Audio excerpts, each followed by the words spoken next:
Hey everyone, Steve Benny here. It's Thursday, July 23rd, 2026 with a very brief midweek chart review for you. These short videos are meant to be a supplement to the full weekend report that comes out every Sunday. So if you're not watching those weekend videos and looking at that report, I would encourage you to do so. That's kind of the meat and potatoes of your Silver Charts membership. And then these midweek videos are just kind of a quick supplement or way to augment those videos as things may change or develop throughout the week. Let's go ahead and dive right in. First, let me just say I'm not a financial advisor. Never take anything I say as advice. I have to say that, really do mean it. I always like to start off with a chart for the dollar because it tells us which way the wind is blowing, right? In our focus sectors. Someone asked last week, Steve, why do we talk about the dollar so much? It's possible that gold and the dollar move up in unison, and they don't always move inversely proportional to one another. And that is true. But like I said, it tells us which way the wind is blowing. When the dollar is trending higher, it's kind of a headwind for our focus sectors. It is possible for the dollar and gold and silver to rally in unison, and that there's plenty of precedent for that. But right now, I remain technically bullish, but fundamentally bearish on the dollar, as the charts show us in a long-term uptrend in the dollar, and price is above a rising 50-200-day moving average. This 100 to 150 area, 100.5 area is now initial support. Higher highs, higher lows, textbook uptrend in the dollar. And we were kind of pointing out the likelihood of this possibility going back all the way to last summer, like over a year ago, saying, hey, don't be surprised when the dollar rally here, and that could coincide with some weakness in our focus sectors. Another chart I just want to mention to you, and this isn't for everyone. Normally, I don't send out alerts when I add or subtract from my opportunity funds. It's just usually cash or cash equivalents, or PHYS or PSLV. And typically I take my trading profits and put them in SGov, the short-term T-bill ETF, 0 to 3 months. It's about a 4% yield, and it doesn't really have much capital appreciation at all. Just stays steady around 100, and it's just a relatively safe place to park your opportunity fund capital, right? Well, I'm going to add EDV, the Extended Duration Treasury ETF, which has like a 5.7% yield right now, and it's got a little bit more risk because it's more sensitive to the price of interest rates. So if interest rates move up, well, I could lose money. I could have capital depreciation in underlying shares. In other words, the shares could go down. When I look at EDV here, it's getting pretty extreme oversold, just above this major support level. Now, this thing doesn't move much at all. I mean, it may look kind of volatile here, but look, like the far low end, going back all the way to 2023, was 55, and the far high end on this chart was 76. So it doesn't move within a huge trading range. It moves very slow. And when we look here at the yield, let me give you the exact yield here, 5.31%. Not too bad as a way to just park capital. I don't want all of there because, like I said, you could lose money on the underlying share price if the if interest rates move higher and the share price goes down. So SGov is a safer bet. I'm gonna have just a little bit of exposure to EDV, the Extended Duration Treasury ETF, about 150 shares this morning, right in that protected cash / crisis opportunity fund. By the way, we're going to restructure the buckets in a way that is much more user friendly. My intent has always been to keep things very simple. One of my sayings is simplicity outperforms complexity and is more resilient and outperforms over time. Well, kind of with our different buckets, and now that we're having options overlay, it's gotten a little bit too complicated and it can be difficult, I think, for members to track. So I'm just going to restructure things. It'll be the same holdings, basically the same strategy, but it's just going to be in a new bucket system that's much simpler, much easier to follow along with just 3 simple buckets. SC stocks plus strategically time covered calls, protected cash plus opportunity fund, crisis opportunity fund, and then bucket number 3 will be productive cash. Productive cash. We'll talk more about that sometime either later this week, maybe tomorrow, or early next week. I want to do a dedicated video on that because it's some pretty big changes. That's going to make silver charts, I think, a lot better for everyone. All right, let's move on here. Gold silver ratio. Gold has been outperforming silver since this peak back in January, as you would expect, right? Silver outperforms when things are moving up, and then it underperforms when the sector's moving down. So gold has gone down, it's just gone down less, as you would expect. Now let's take a look here at the chart for gold. We did clear this baby step 1, like this initial little downtrend line here that's a green dotted line right now, but this primary downtrend that goes back to the March 2nd high of 5,400. Well, we got up there yesterday, got up there this morning, and then boom, price rejected it. It's funny how just simple technical analysis. So I like to say price and volume precede the news.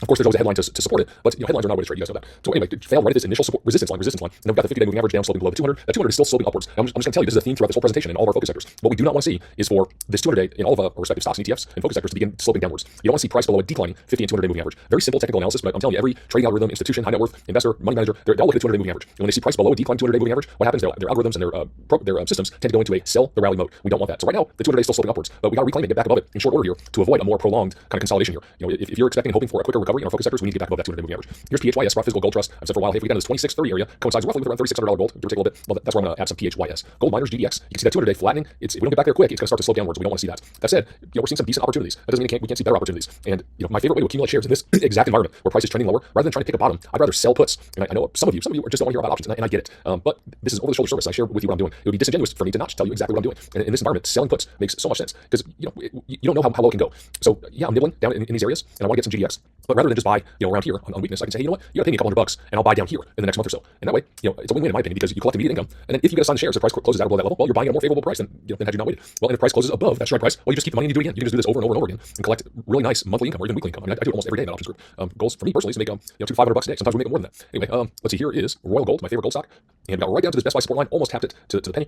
Any dips towards this Best Buy support line, I think are fantastic buying opportunities. Anything around 190 or below is a really good buying opportunity in Royal Gold, in my opinion. Of course, doesn't mean it can't go lower. And speaking of selling puts, a couple weeks ago, let's see, it was back on. It looks like July 9th. So a couple weeks ago, we sold a put option on Royal Gold, collected $325 immediate cash right in the bank. Well, just yesterday, I was able to buy that contract back. So we sold it for $325. Well, I bought it back for 20-something cents on the dollar. So now I've got that cash freed up, and on the next pull back, I'm going to do it again. I'm going to sell another put and probably collect another $300 or so, and potentially get paid to acquire my favorite gold mining stock, or it's not a mining stock, my favorite gold stock, down at even better price.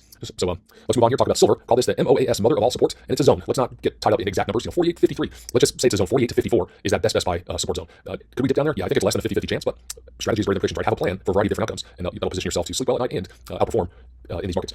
So if we dip down this 48 to 54 level, I'm going to buy pretty aggressively. Not expecting that. Look into the daily chart here for silver. See the 200-day just like gold sloping upwards still, and 55 even was the recent low. That's the support level watch, the initial support level, $55 even. You can see down here 48 to 54. Could certainly dip down there. I think that would be short-lived if it were to come to fruition, but let's be mentally prepared for it. Silver mining stocks, I do want to increase my allocation to SILJ. You can see here, let's see, I've got 709 shares. I want to get it to 1,000 shares. So I want another, 391 shares of SILJ. That would be my target weight position. So if we dip back down towards this 306. I'm going to add a few shares. I may sell a put on SILJ as another accumulation strategy, get paid to wait, but the options are fairly illiquid on SILJ. But when you get a lot of volatility, sometimes options traders come in, so you can get liquidity at certain times, but it's not like like a GDX that always has good options liquidity. So we'll see. I'll play that one by year. Same with wheat, precious metals. We've been scaling in just incrementally, slowly, still below this primary downtrend line, below the 50 and 200 day moving average. Any dips towards this 100, 159 level, I think are good buying opportunities. I'm nibbling here. I've got, let's see, I own 65 shares of wheat precious. I'm going to get that ultimately up to 200, and that's my target weight allocation. Wheat, precious metals, and Royal Gold are my two favorite precious metal stocks individually. Individual stocks, what I meant to say here. Let's keep moving on. Core mining, CDE, one of the best value propositions in the silver mining space, in my opinion. Looks very similar to the other ones. 1355 is the next support level, and then you've got major support down here at 12. I mean, we were just up 27.77, and here we are down in the 13s on core mining. Some pretty good value propositions. I remember when we were way up here saying, and we had a lot of people who were new, right? A lot of new members at Silver Chartist who were just trying to build out initial positions. And going back to like October, November, December, it wasn't what people wanted to hear about saying, hey, be patient. I would not chase here. Just wait, watch, and kind of learn how the market moves, how you might take profits on the way up, and then be patient. You'll get a buying opportunity. Well, we're here. We've got our buying opportunities. It doesn't mean it can't go lower, but obviously, we're down by a lot from that January peak. And hopefully, we help some people to avoid FOMOing in at near the high back in January. All right, let's talk about uranium real quick. Right now, uranium is my favorite sector to accumulate. Sprott Physical Uranium Trust.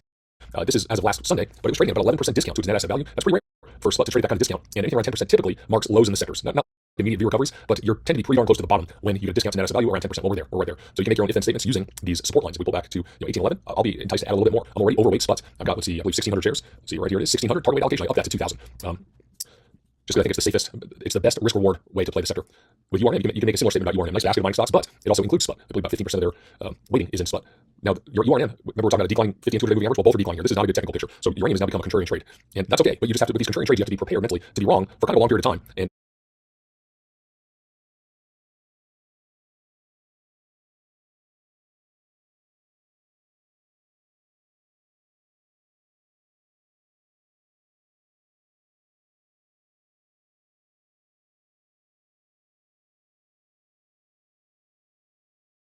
be tactical in your accumulation strategy. Never just buy all at once, all in one big tranche. You just got to kind of scale in on weakness, slowly, and be prepared. Just wait for the sector to turn around. And then when you get these big rip-roaring rallies, you got to be prepared to trim profits as well to free up opportunity capital to take advantage of when the inevitable declines come. Looking at a couple individual stocks, UEC, Uranium Energy Corp. This one's got a big short interest. I believe about 13% of the shares of the float is being shorted right now. Breakout above this previous all-time high. Now we're just backtesting it. I like UEC here. It's down by over 50% from that January peak and had disappointing earnings back in June. Let's see, when was the earnings on June 9th?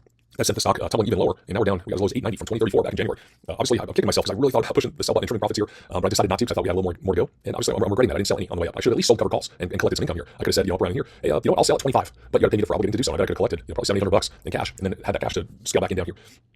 Anything below 10, I think, is a fantastic screening deal in UEC. Cameco, got a starter position in this one. What do I have? I believe 20 shares. I want to get to at least 100. Why 100? Because when you have 100 shares, you can use options and have another tool in your toolbox. Every options contract represents 100 shares of the underlying. So with my core long-term positions, I want to have at least 100 shares because that gives you just another tool. You don't always have to use that tool, but it's in your toolbox. Sometimes you have big run-ups and you're like, I'm not sure if I should sell, take profits, or big pullbacks. I'm not sure if I should buy here, it might go lower. Selling puts or selling calls in those scenarios is a great strategy. Oklo, high risk, high potential reward. Speaking of short interest, almost 17% of the shares are shorted. So the potential here is here for a short covering rally. On Oklo, I do have a starter position. I've got almost over half of my desired allocation. Oklo, 125 shares is what I have in that long-term account, and I want to get it to 200. And you can see where we're at. We're down, from 193 all the way down to 40, down well over 75% in Oklo. Constellation Energy, kind of disappointed I didn't take a bigger starter position down here, and he dips towards this recent low, 228. I'm going to be a buyer. If then statements, right? If we dip back down towards that 228, I'm going to add a few more shares. I only bought 10 shares as a starter position. I mean, it's an expensive stock, so 10 shares was around, $230. I got that here in the dividend bucket. 10 shares out of my 100, so that was $27.50. Or that's what it's worth now. Let's see. Let's talk about oil. Oil has gone from one extreme to the other, and one of our main goals at Silver Chartist is to use volatility to our advantage, right? That's kind of one of our mantras. We're not afraid to push the sell button when we get to the extremes, overbought or oversold. Now, remember, down here is where we accumulated our core positions, XOM, XLE, and Chevron was even back here. But $55 support, that was extreme oversold. We were buying pretty aggressively. Then we went to the extreme upside here, and rather than just trim profits, I sold call options. We've collected now over $2,000 of income by selling call options, and we still have our shares. So now we're starting to get a little bit overbought on oil here. I mean, oil itself, not extreme overbought. I mean, our size above 70 on the daily chart, prices above a rising 52 day moving average, broke out above this downtrend line today. So probably a backing filling. I wouldn't be surprised to see a little back test here, maybe all the way to 200 and then bounce higher. That's what the charts look like for oil. But when I look at the stocks, they're even more overbought. We did sell a call option on XLE yesterday, collected a couple $100, and then in options group again today, we sold a call option on Chevron. Chevron, I have 256 shares of this company in my long-term bucket. We're accumulating down in this zone. Look what it did here from 2022 all the way till early this year, just in a big sideways range. Those sideways ranges are a great time to sell options and make if-then statements, accumulate on the lower, towards the lower end of the support zone, and either take profits near the top. Well, that went on for 4 years, and we finally broke out. And then what happened just a couple weeks ago, we backtested the 165 level. And I'm kicking myself for not adding. I mean, I'm at my target weight allocation, so that's why I didn't. But I did see that technical breakout, or backtest, I should say, of that 165 level, coincided with a test of the 200 day. And now we're getting pretty extreme overbought. So this morning I sold a call option on Exxon with a strike price of $210. That's saying, hey, we've had a really nice run. I sell 100 of my 256 shares all the way to 210. I mean, it's got to move higher from here. And if for obligating myself to do that, you have to pay me $380. So I collected $380 cash this morning. So between this one, I sold this one this morning, $380, and then we did one on SLV, iShares Silver Trust. Why not PSLV? Well, they don't have options, this product. I'd much rather trade that one, but for trading purposes, I like SLV, and I collected $162 by selling the put option.